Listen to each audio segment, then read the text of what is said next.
नमस्कार शेतकरी मित्रांनो, आपल्या शुभम ॲग्रो या यूट्यूब चॅनलमध्ये सर्व शेतकरी बांधवांचं स्वागत. तर शेतकरी मित्रांनो, आज आपण आहोत कन्नड येथे.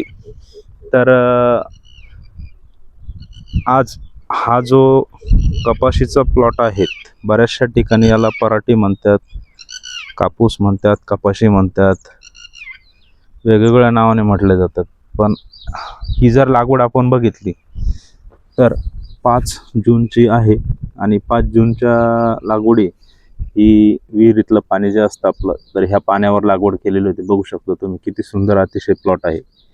ह्या प्लॉटचं एक वैशिष्ट्य जर आपण बघितलं तर खूप तापमान असताना सुद्धा नाही का लागवड केली होती, पण पाणी चांगलं असल्यामुळं याचा उतार चांगला झाला आणि आज कपाशीची क्वालिटी खूप छान आहे. ही व्हरायटी आहेत कबड्डी व्हरायटी जी आहे, तर ह्या जातीचं वाण लावलेलं आहे.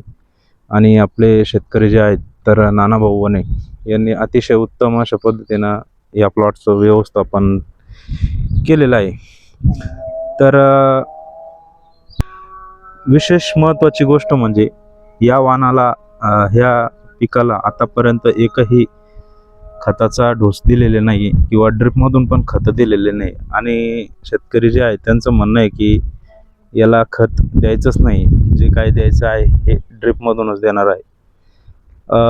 याला अजून एक त्यांनी आता 20 ते 20 दिवसाचं झालेलं आहे. आता जवळपास 20 दिवसामध्ये अजून एकही निंदणी किंवा खुरपणी जी म्हणतो आपण, तण काढणं हे केलेलं नाही. आणि तण जर बघितलं तुम्ही तर काहीच तण नाही. मेहनत पण ते बाकी काही करणार नाही. ज्या तणनाशकाचा वापर जो आहे तर हाच थोडासा वारंवार करणार आहे. आणि हाताने निंदणी खुरपणी ज्यावेळेस गरज वाटली तर त्यावेळेस ते करणार आहे. तणनाशक पण पुढे व्हिडिओ सांगणार आहे की कोणतं वापरलं, किती प्रमाणात घेतलं आणि कोणत्या स्टेपमध्ये वापरलं होतं. तर बघू शकता तुम्ही, अजिबात बिलकुल कुठल्याही तण नाही आहे याच्यामध्ये. आणि ज्या ठिकाणी एक सरीला त्यांनी नाही का तणनाशक वापरलं नव्हतं, तर त्यावेळेस त्या सरीचा गवत जे म्हणतो आपण, तर हे किती प्रमाणामध्ये तिचं गवत आहे तिच्यामध्ये ते पण तुम्हाला दाखवतो या व्हिडिओमध्ये. तर शेतकरी मित्रांनो, बघू शकता हा पंप आहे तिकडं. या पंपाच्या साह्यानं फवारणी चालू आहे सध्या तणनाशकची.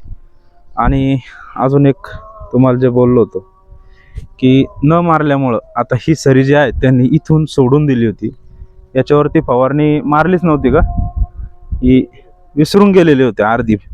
तर याच्यात गवताचं प्रमाण जे आहे तर तुम्ही बघू शकता किती मोठ्या प्रमाणामध्ये हे एका सरीमध्ये गवत आहे. हे बघा, याच्या बाजूला जर बघितलं तर तुम्ही काहीच नाही. आणि ही जी सरी आहे तर ह्या सरीमध्ये तणनाशक फवारणी करायचं विसरून गेले होते आणि राहून गेलं होतं, त्याच्यामुळे या सरीमध्ये किती मोठ्या प्रमाणामध्ये गवत आहे हे तुम्ही बघू शकता. तर शेतकरी मित्रांनो, आपल्याला आपल्या पिकाला जर कमी खर्चामध्ये आणि व्यवस्थित योग्य व्यवस्थापन आणि नियोजन जर करायचं असेल तर असं पद्धतीनं नियोजन करणं खूप गरजेचं आहे, जेणेकरून आपल्या पिकाचं होणारं नुकसान जे आहे तर ते टाळले जाऊ शकतं.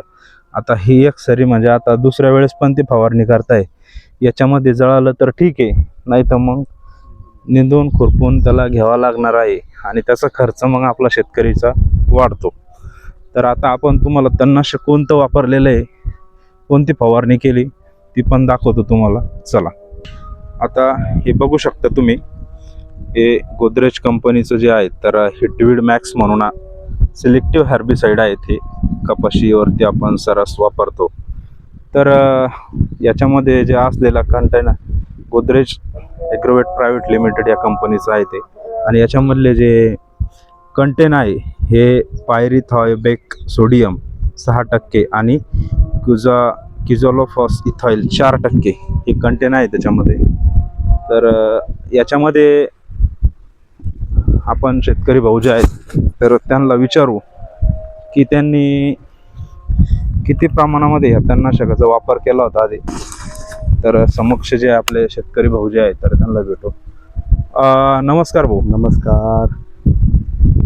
तुम्ही जे तणनाशकाचे आधीच्या फवारणीमध्ये जे वापर केला होता तर किती प्रमाणामध्ये घेतला होता त्याला? आता मला माहिती आहे की आपण ज्यावेळेस आपल्याला सांगितलं त्यांनी 72 घंट्याच्या आत फवारणी करा. बरोबर. लागवड केल्याच्या नंतर. लागवड केल्याच्या नंतर म्हणजे पाणी आता आपण कोरड्यात लावल्यामुळे आपण पाणी भरल्याच्या नंतर 72 घंट्याचे विचार करायचा आपण. कारण लागवड आपण असंच पाणी भरतो. बरोबर. तर मग मी समजा 72 घंट्याच्या रोजी झाले, कुठं मुळे एखादा अर्धा कपाशीचा कोंब दिसत होता. फवारणी केली पण कपाशीला काही झालं नाही. एखादा अर्धा दिसत होता. हा, पण काही मला वाटलं होतं म्हणलं जळती बिळती का काय, पण काही जळली नाही. हो. आणि मारली फवारणी तर म्हणजे खूप भारी. कारण की आज पाणी पाऊस, आता यावर्षी पाऊस नाही म्हणून ठीक आहे, पण अति पाणी जर पडला तर निंदा आणि वाढ होत नाही मालाची. बरोबर. त्यासाठी मी यावर्षी निर्णय घेतला की तुरी लावायच्या, कपाशी लावायची. तर लावल्याच्या नंतर म्हणजे दुसऱ्या रोजी किंवा तिसऱ्या रोजी, म्हणजे त्याचा जो टाइम आहे त्या टायमात तणनाशक मारायचं, म्हणजे घाण कमी होती. वेळेत जर आपण फवारणी केली तर आपण जरी नियंत्रण राहू शकतो. आपण म्हणतो नंतर मारू, पण कधी पाणी पडतो कधी पडत नाही. मग त्याच्यामुळे आपल्याला तण झालं तर मग पाणी उघडेल असलं मग मारता येत नाही. हे पहिलेच तणाचं नियोजन असलं म्हणजे मग आपलं पीक चांगलं राहतं. बरोबर. आणि आता याला आपण ड्रिपनच खतं देणार म्हणजे जास्त. कारण की आता जी फवारणी करताय तुम्ही दुसरी तर नाही झाली. हा, दुसरी आता पहिली तुम्ही 30-35 मिली वापरत होते ते 50 म्हणे ते. पण आज याला कारण की बी नसतं ना त्यावेळेस 30 बी असलं तरी चालतं. बरं. आता जे तुम्ही 20-22 दिवसाच्या नंतर जी फवारणी करताय तणनाशकाची, तर ही किती ml न करताय? 50 ml न फवारणी करताय. त्याच्यामध्ये अजून काही दुसरं नाही, दुसरं काही नाही घेतलं. काही लिंबू वगैरे टाकताय? हा, लिंबू टाकतोय ना. लिंबू किती लिंबू वापरताय? छोटा एक लिंबू एका टाकीला. एका टाकीला एक लिंबू वापरताय का? म्हणजे रिक्स घ्यायची काय आला. ठीक आहे. चालेल.